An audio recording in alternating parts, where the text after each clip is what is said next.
You're listening to an Airwave Media Podcast.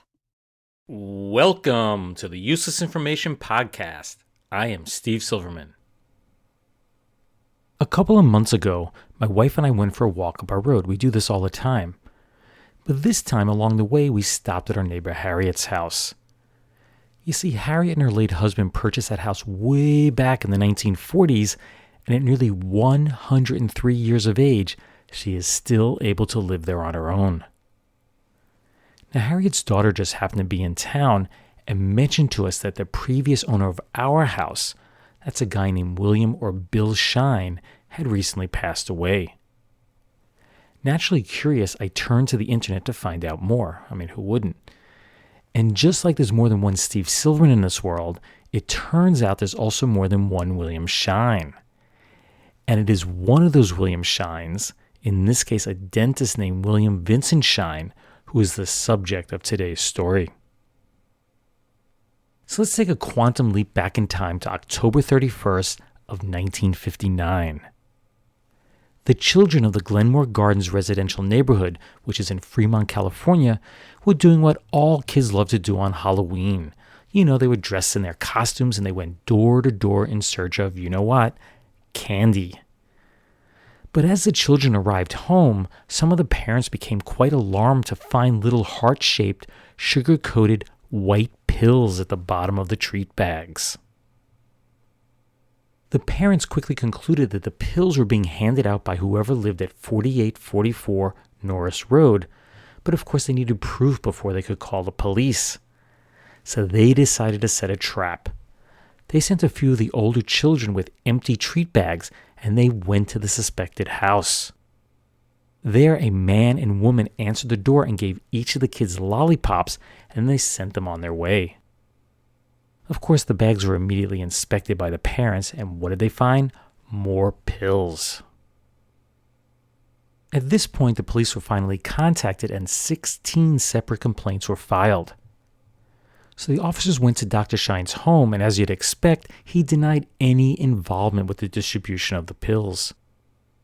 He wasn't charged with any crime at that point, mainly because the police weren't sure what the pills were. You know, maybe they really were candy, or, maybe they weren't. It didn't take long for a laboratory analysis to determine that they were aloe pills, which were used mainly as a laxative at the time.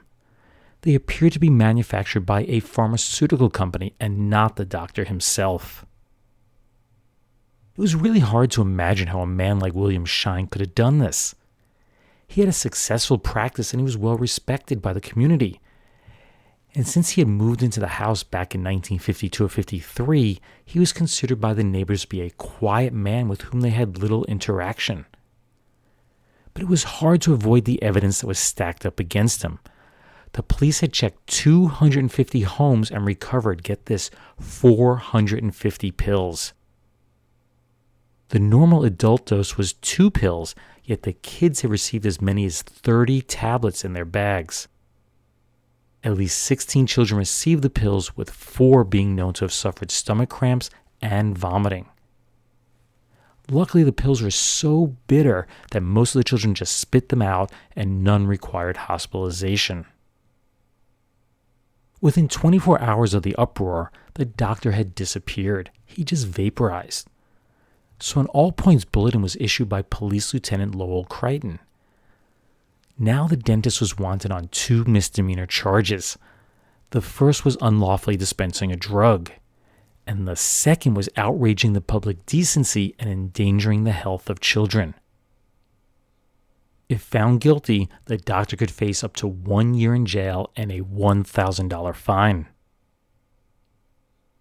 The police felt it was highly unlikely that Shine would skip town on 2 misdemeanor charges. You see, he had too much to lose. He had an expensive house and an established medical practice that was loaded with costly dental equipment.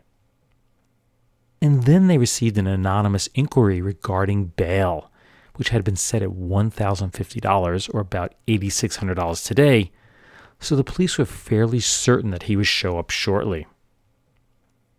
The nurse at Dr. Shine's office reported receiving threatening phone calls. He had not been in the office since Halloween Day, And when asked when he would return, she replied, quote, "I don't know when he's coming back." She continued, "I canceled his appointments Monday and Tuesday." Then, on November 3rd, it was reported that an unknown woman had stopped by the house to pick up Dr. Shine's dog. Could this be the mysterious woman who had handed out treats with Dr. Shine that night? So a Jane Doe warrant was issued for her arrest. The next day, 53-year-old Hazel Engelby, who was a nurse at the Livermore Veterans Hospital, was arrested by police and booked at the county's prison farm at Santa Rita. She'd been a good friend of Dr. Shine since the time that both were in the U.S. Army. Now, they may have had her, but Dr. Shine still eluded the police. And he was still nowhere to be found on November 5th. That's when Hazel was brought into the courtroom of Judge E.A. Quaresma, and of course a battery of reporters. This story had spread nationwide. She was wearing a trim blue suit, and she received the same exact misdemeanor charges that had been given to Dr. Shine, and then she was released on the same $1,050 bail. Later that day, the police received a call from the wife of Rex F. Kimberling. She said that she received word from her husband that the dentist was on a planned elk hunting trip in the Bitterroot Mountain range of Idaho. Kimberling's group had planned to fly up with the dentist, but Shine canceled the flight at the last moment and drove his car there instead. Kimberling said, quote, "He's back in the woods and won't return for several days. I'll tell him he's wanted when he returns to camp. I doubt if he knows." Police Chief Richard Condon believed that the dentist was not aware of the charges against him. Fremont Police Inspector Lee Riemann commented, quote, "It's a misdemeanor charge and we can't go out of state and extradite." It was reported on November 9th that he had left the hunting party and he was presumably on his way back to California by car. Late in the evening of the 11th, Shine finally surrendered to the police. But he made no statement and was quickly released on bail, but he was ordered to appear before the municipal court at 9:30 the very next morning. As you'd expect, the press made a beeline for his house, but he once again dropped out of sight. It was noted that the newspapers had piled up on the front porch of the house, and egg was still splattered on his garage door from Halloween. Both Dr. Shine and Ms. Engelby were hauled into court on November 20th. It also marked the first time that Judge Quaresma was required to wear a robe in court under a new state law. Both of the accused denied any involvement in the crime, claiming they had only handed out lollipops. Richard M. Kaplan, who was their attorney, introduced into evidence a letter that had been mailed from San Leandro that may have been written by another person who may have placed the pills in the trick-or-treat bags. He said, quote, "This letter was obviously written by a person who dislikes children, and if you can find out who wrote it, you may find the person that really handed out the pills." Then it was announced on November 25th that the charges had been amended. They removed the phrase menacing public health. This was agreed to because none of the children who had swallowed the pills were severely injured. A plea in the case was delayed until December 2nd, and as one would expect, both entered a plea of not guilty. They also requested a trial by jury. So the judge scheduled the trial to start on January 25th, but of course they never got that far. On January 23rd, the charge of illegally dispensing drugs was dropped. Shine then waived the scheduled jury trial to avoid subjecting, quote, innocent persons, which I assume is Ms. Engelby, to the ordeal of a lengthy trial. Shine was found guilty on the charge of outraging public decency, and he was scheduled to be sentenced at 1:30 p.m. on Monday. He was facing 6 months behind bars and a $500 fine. All of the charges were dropped against Ms. Engelby, and of course she was set free. On January 25th, Dr. Shine was given a 4-month suspended jail sentence, 2 years probation, and a fine of $525. But his fight wasn't over. He then learned he was now facing possible punitive action from the State Board of Dental Examiners. They could choose to issue a reprimand, suspend him from practicing for a period of time, or, in the worst case, they could revoke his license permanently. 3 days later, Attorney Kaplan filed a motion to appeal the dentist's conviction. He argued that insufficient evidence had been introduced during the trial to convict Dr. Schein of outraging the public decency. This is going to sound a little corny, but he argued that Dr. Schein's act wasn't public and it only became public after the newspapers picked up the story. As a result, there was no way he could have outraged the public decency until it ended up in the newspapers. The State Board of Dental Examiners opted to place the review of his case on hold until the final decision was issued by the courts. That came on May 5, 1961, when the Alameda County Appellate Court upheld a decision that Dr. Schein had outraged the public decency. Most likely because he feared the loss of his license, on February 17, 1961, Dr. Schein appeared before the dental panel reviewing his case, and he offered his sincerest apology for what he had supposedly done. On February 25th, the dental board found him guilty of unbecoming conduct. They placed him on probation for a period of 2 years. Dr. Schein managed to stay out of the news until November 1st of 1962.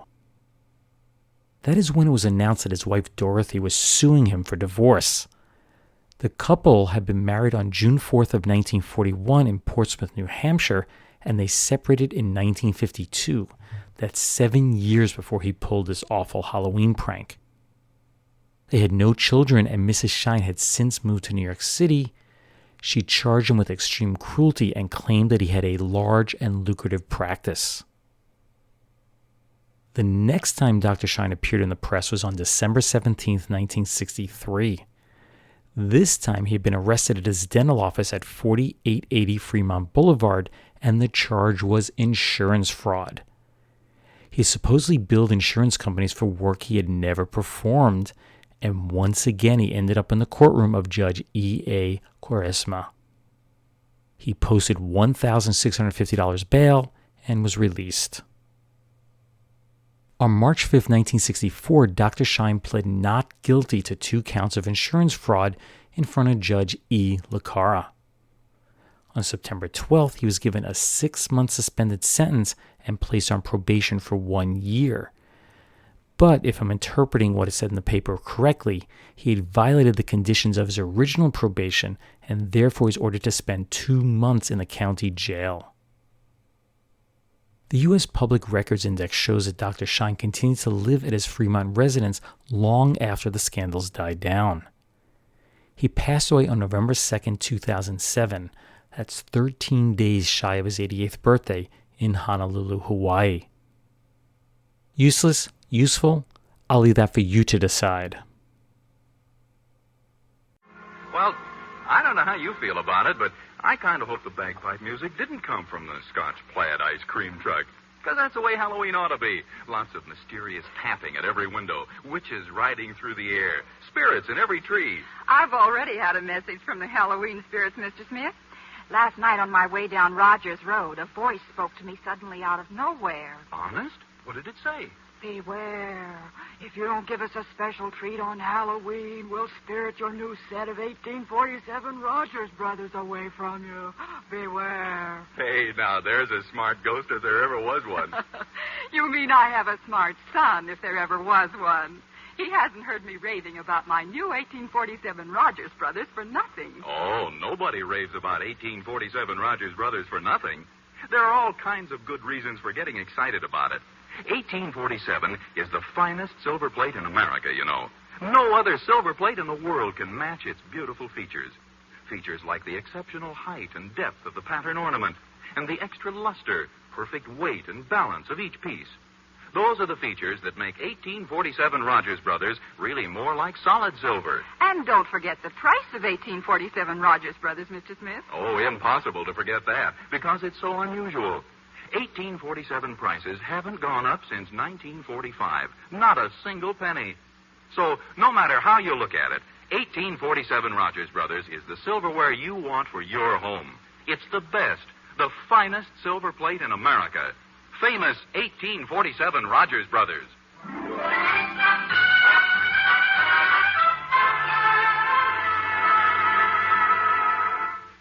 That commercial for Rogers Brothers 1847 sterling silver is from the October 27th, 1950 Ozzie and Harriet radio program. This particular episode was appropriately titled Halloween Party. The 1847 reference was just a marketing name to help evoke memories of old times and to capitalize on the growing taste for colonial revival-style silver that existed at the time. It also marked the date that the Rogers Brothers introduced its line of electroplated silver pieces. Rogers Brothers was a division of International Silver. That was a conglomerate that formed back in 1898 to combine together 17 of the largest U.S. and Canadian silver manufacturers. Eventually, International Silver would control 70% of the U.S. silverware market. Sales of formal silverware started to decline by the 1970s, as consumer tastes changed. Who do you know who uses formal silverware today? That, coupled with the high silver prices and inexpensive Asian-made flatware, it forced International Silver to diversify, and eventually they got out of the silver business.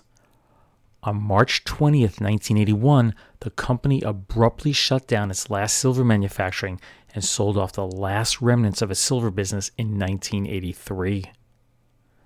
Now, the International Silver name continues today as a division of Lifetime Brands. That's the same company that makes Farberware, Mikasa, KitchenAid, Pfalzgraf, and many other famous brands. So here's a Halloween question for you. Halloween is all about costumes, fun, and of course, every kid's favorite, candy. Can you name the best-selling candy for Halloween in the United States? And to give you some help, here are the top 5 in alphabetical order.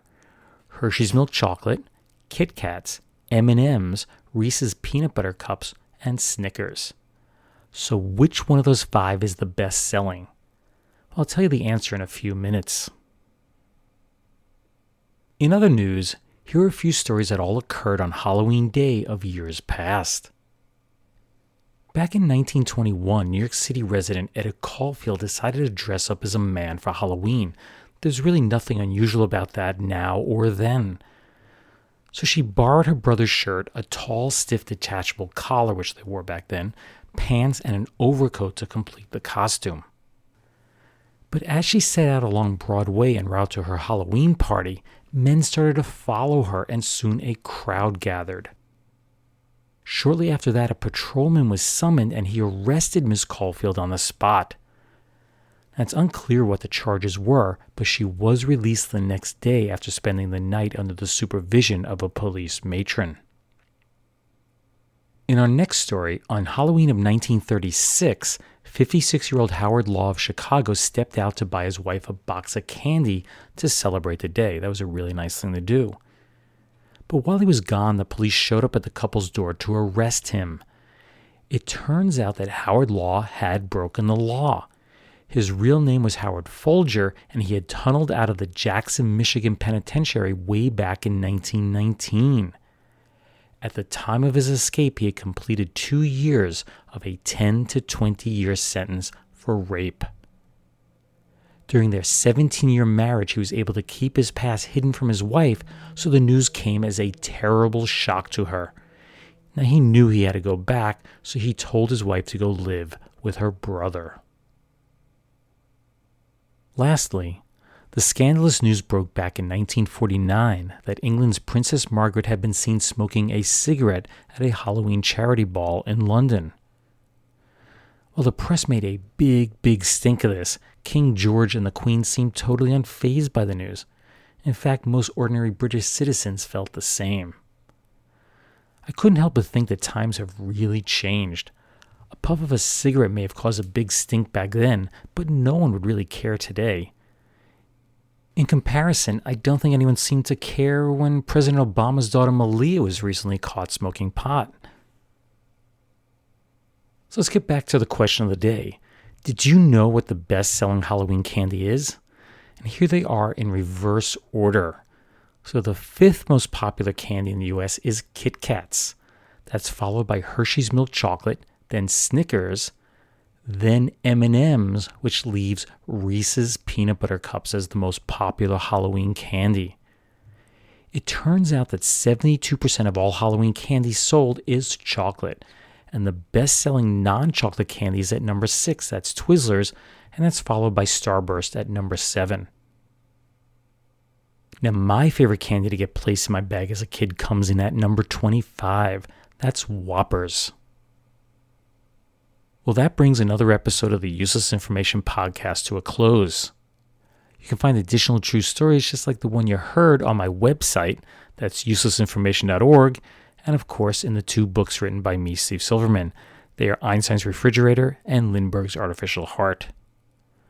If you haven't done so, be sure to like the show on Facebook. You can do so by doing a quick search for the Useless Information Podcast there. It should pop up. And lastly, be sure to subscribe to the podcast on iTunes or whatever podcast service you use, and you'll get automatic updates when a new episode is released. Anyway, I hope you have a great Halloween, and I thank you for listening, and I hope you tune in the next time. Bye.